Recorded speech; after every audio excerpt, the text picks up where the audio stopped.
बहुत समय पहले की बात है। एक छोटे से शहर में महेश अपनी पत्नी सरिता और अपनी 5 बेटियों के साथ रहता था। उसका राहुल नाम का एक बेटा भी था जो होटल मैनेजमेंट के लिए दूर रह रहा होता है। महेश बहुत ही गरीब था और बड़ी ही मुश्किल से वो घर का खर्चा चला पाता था। एक दिन घर में राशन न होने की वजह से सरिता का महेश के साथ थोड़ा झगड़ा हो जाता है। मैं क्या करूं अब बताओ। मैं तो पूरा दिन बाहर काम के लिए घूमता हूँ। कोई पक्की नौकरी तो है नहीं मेरी जो तुम्हारे हाथ में तनख्वाह लेकर रख दूं। नौकरी नहीं है तो कोई नौकरी ढूंढ लो जी।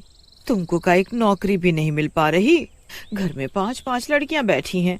इनका पेट कैसे पालूं? ऊपर से राहुल की पढ़ाई। इनकी चिंता मुझे भी है, पर तुम मेरी परेशानी कहाँ समझती हो। तुम्हें तो बस अपनी बात बोलनी होती है। क्यों लड़ रहे हो आप दोनों?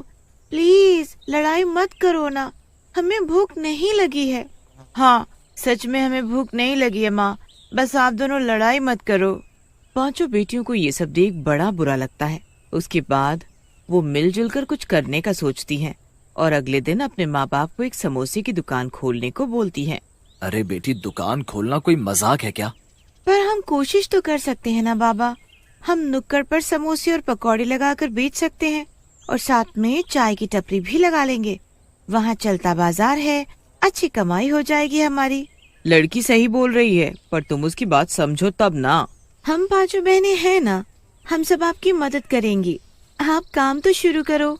महेश को अपनी बेटी की बात समझ आ जाती है। वो शाम तक पैसों का बंदोबस्त करता है। उसके बाद उसकी 5 बेटी अपनी दुकान खोलने के काम में जुट जाती हैं। कोई पकौड़े बनाती है, कोई चाय बनाती है। सब की सब बहनें बड़े मन से काम में जुट जाती हैं। आखिरकार महेश की दुकान तैयार हो जाती है। धीरे धीरे उस दुकान पर ग्राहक भी आने लगते हैं। अरे वाह महेश, तूने तो अच्छी खासी दुकान खोल ली। हाँ, मेरी बेटियों की वजह से ये मुमकिन हो पाया है। ये ना होती तो कुछ ना हो पाता। ऐसी बेटियां भगवान सबको दे। सच में। महेश अपनी बेटियों के साथ मिलकर दुकान चलाता है और कुछ ही दिन में उनके घर की हालत सुधरने लगते हैं। उसके बाद वो राहुल की पढ़ाई के पैसे इकट्ठे करके उसे भेज देते हैं ताकि वो आगे की पढ़ाई अच्छे से कर सके। सब बहुत अच्छे से चल रहा होता है। सब खुशी खुशी रह रहे होते हैं। पर एक दिन एक बहुत बड़ा हादसा हो जाता है। एक दिन जब महेश की तबीयत कुछ ठीक नहीं होती तो वो दुकान पर नहीं जा पाता। बस उसकी बेटियां ही दुकान पर जाकर चाय समोसे बनाने और बेचने का काम करने लगती हैं। उस दिन दुकान पर काफी भीड़ होती है क्योंकि उस दिन दशहरा होता है। रात को तो भीड़ और ज्यादा हो जाती है। 5 लड़कियों को जरा भी फुर्सत नहीं मिल पाती। आज तो काम काम कर कर के हालत खराब हो गई है, पर कमाई भी तो कितनी अच्छी हो रही है। माँ बाप देखेंगे तो कितने खुश होंगे। हाँ, ये बात तो सही कही चुटकी ने। सब लोग काम कर ही रहे होते हैं कि तभी कुछ बच्चे दुकान के आगे पटाखे जलाने लगते हैं। अरे बच्चों, यहाँ बम मत फोड़ो, आगे जाकर फोड़ो। दिख नहीं रहा यहाँ सिलेंडर वगैरह रखा हुआ है और खौलता हुआ तेल भी है। जाओ यहाँ से। इन लोगों की दुकान कुछ ज्यादा ही अच्छी चल गई है, इसलिए ज्यादा बनने लगी है। अभी इनको सबक सिखाता हूँ। वो लड़का एक रॉकेट महेश की दुकान में छोड़ देता है जिससे कि वहाँ आग लग जाती है। एकदम से दुकान में अफरा तफरी मच जाती है। कोई दुकान से निकलकर भाग पाए इतने में सिलेंडर में आग लग जाती है और सिलेंडर फट जाता है। सिलेंडर के फटते ही 5 लड़कियों की मौत हो जाती है। जल्दी से लोग महेश के घर जाकर उसे बुला कर लाते हैं, पर तब तक सब कुछ खत्म हो चुका था। उसकी दुकान भी और उसकी बेटियां भी। हाय, मेरा सब बर्बाद हो गया। मेरी सारी बेटियां मुझे छोड़कर चली गई। भगवान, अभी तो हमारी जिंदगी में खुशियां आनी शुरू हुई थी और एक ही झटके में तुमने हमसे सब कुछ छीन लिया। हे भगवान, ये क्या हो गया? बेचारे मियाँ बीवी के साथ बहुत ही बुरा हुआ है। इतनी गरीबी की जिंदगी जी रहे थे। इतने दिनों बाद लड़कियों की वजह से अच्छा कमाने लगे थे, पर पता नहीं किसकी बुरी नजर लग गई। जाने क्या होगा अब इनका। महेश और सरिता अपनी फूटी किस्मत को लेकर रोते रहते हैं। सब कुछ बर्बाद हो चुका होता है और उसके साथ उनके घर की हालत फिर से पहले जैसे हो जाते हैं। उस रात जब महेश और सरिता सो रहे होते हैं तो उनके घर उनकी 5 चुड़ैल बेटियां वापस आ जाती हैं। उनके घर के हालात उनको वहाँ वापस खींच लाते हैं। वो चुड़ैल होती हैं, पर उनके अंदर अभी भी बेटियों वाला प्यार होता है और वो अपने माँ बाप की ऐसी हालत देख नहीं पाती। हमें अब अपने माँ बाप की सारी तकलीफों को दूर करना होगा। पर कैसे दीदी? जैसे पहले करते थे, बिल्कुल वैसे। चलो पहले घर का सारा काम करते हैं। पांचों चुड़ैल बेटियां मिलकर कामों में जुट जाती हैं। पूरी रात पांचों चुड़ैल बेटियां अपने अपने काम में लगी रहती हैं और सुबह का सूरज निकलने से पहले ही सारे काम निपटा देती हैं। सुबह होने पर जब महेश और सरिता उठते हैं तो घर को इतना चमकता हुआ देखकर बड़े हैरान होते हैं। ये घर तो कल रात तक इतना गंदा पड़ा था, ये इतना साफ कैसे हो गया? ये सब किसने किया आखिर जी? सरिता रसोई में जाती है तो वहाँ ढेर सारा खाना बना रखा होता है और उसके साथ ही समोसे और पकौड़े भी। साथ में बर्तन भी एकदम चमाचम चमक रहे होते हैं। ये सब क्या है जी? घर में खाने का एक भी दाना नहीं था। मेरी भी कुछ समझ में नहीं आ रहा है। जो भी हो, अब आप जाकर इन समोसे और पकौड़े को दुकान पर बेच दो। कुछ पैसे तो आएंगे। हमें राहुल के लिए भी पैसे भेजने हैं ना। हाँ, पर दुकान तो बिल्कुल जलकर राख हो रखी है। अरे तो जाकर हम सफाई कर लेते हैं। सरिता और महेश दुकान पर समोसे और पकौड़े लेकर जाते हैं तो वहाँ दुकान को चमचमाता देख हैरान हो जाते हैं।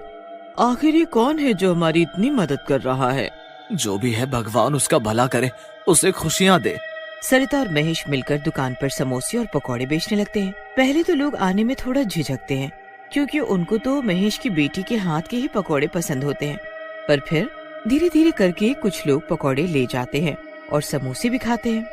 रोज सरिता और महेश को अपनी रसोई में पकौड़े और समोसे बने रखे मिलने लगते हैं और ऊपर से उनके घर का काम भी रातों रात कोई कर जाता है। फिर एक दिन उनका एक पड़ोसी भी जब वहाँ खड़े होकर समोसे का स्वाद ले रहा होता है तो अचानक बोल पड़ता है। बड़ी अजीब बात है महेश, एकदम वही स्वाद है जैसे तुम्हारी बेटी बनाती थी। मुझे लगा नहीं था कि तुम बिल्कुल तुम्हारी बेटी जैसे समोसे और पकौड़े बना सकते हो। क्या मेरी बेटी जैसे? सरिता जरा खाकर तो देखे हम भी कि कैसा स्वाद है इनका। महेश और सरिता जब पकौड़े और समोसा खाकर देखते हैं तो उनकी आंखें खुली की खुली रह जाती हैं। ये स्वाद तो बिल्कुल वैसा है। इसका मतलब हमारी बेटी ने हाँ जी, पर इसमें कितनी सच्चाई है ये कैसे पता चलेगा? आज रात हम छुपकर देखेंगे, तभी पता चलेगा। रात को सरिता और महेश दोनों सोने का नाटक करते हैं। उसके बाद उनकी पांचों चुड़ैल बेटियां वापस अपने घर आ जाती हैं। चलो बहनों, जल्दी जल्दी अपने काम में लग जाओ, हमें जल्दी से सब निपटाना है। हाँ, जल्दी जल्दी करो सब। सारी चुड़ैल बेटियां अपने अपने काम में लग जाती हैं। उसके बाद महेश और सरिता चुपके से अपने कमरे की खिड़की से बाहर देखते हैं तो उनकी आंखें फटी की फटी रह जाती हैं। घर में चुड़ैलें काम कर रही होती हैं। चुड़ैल? हमारे घर में चुड़ैल? हमें कुछ करना होगा सरिता, ये चुड़ैल हमारे घर में आखिर क्या कर रही है? महेश और सरिता को देखते हुए एक चुड़ैल बेटी उन्हें देख लेती है। दीदी दीदी, माँ बाबूजी ने हमें देख लिया है, जल्दी आओ। दीदी? मतलब सच में ये हमारी बेटियां ही हैं? सरिता और महेश कमरे के बाहर आकर खड़े होते हैं। अब उन्हें उन चुड़ैलों से जरा भी डर नहीं लग रहा होता। वो बेझिझक उन चुड़ैलों से पूछते हैं, तुम पांचों हमारी बेटी हो ना? हाँ माँ, हम सब आपकी बेटी हैं, जो उस दिन उस धमाके में जलकर मर गई थी। आपकी ऐसी हालत की वजह से हमें मुक्ति नहीं मिली। जब तक हम आपकी जिंदगी सुकून से नहीं भर देंगे, हमें मुक्ति नहीं मिलेगी। उसके लिए मैं हूँ ना दीदी, इनका बेटा और आपका भाई। मुझे इन लोगों ने कुछ नहीं बताया कि आप लोग इस दुनिया में नहीं रहे ताकि मेरी पढ़ाई खराब ना हो।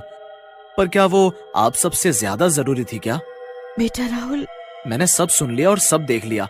मेरी बहनें मरने के बाद भी अपना फर्ज निभा रही हैं और मैं जीते जी ना कर पाऊं तो क्या फायदा। अब मैं देखभाल करूंगा आप सबकी। मेरा होटल मैनेजमेंट की पढ़ाई खत्म हो गई है। अब मैं यहाँ बढ़िया सा रेस्टोरेंट खोलूंगा और अब सब कुछ अच्छा हो जाएगा। सच में राहुल जैसा बोलता है वैसा ही करता है। सब ठीक हो जाता है और तब जाकर पांचों चुड़ैल बेटियों को मुक्ति मिलती है।